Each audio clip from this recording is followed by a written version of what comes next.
The National Electrical Code, or NEC, does not explicitly mandate Schedule 80 PVC for the line side of a meterkin or as a nipple connecting the meterkin to the main disconnect.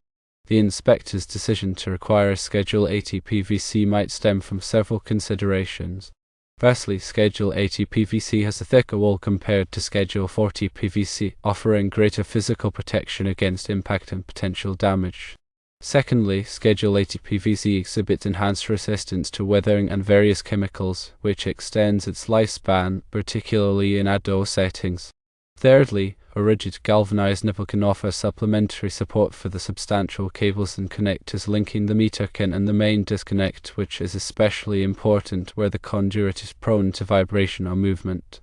Although the original installation might not directly contravene a specific code provision, the inspector's rationale carries weight.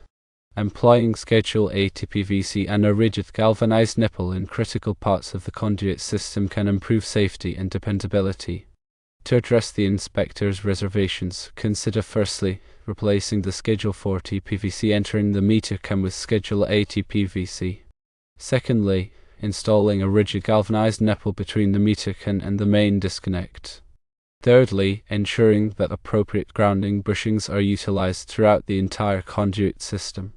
Implementing these changes can boost the general safety and reliability of the electrical setup and meet the requirements set by the inspector.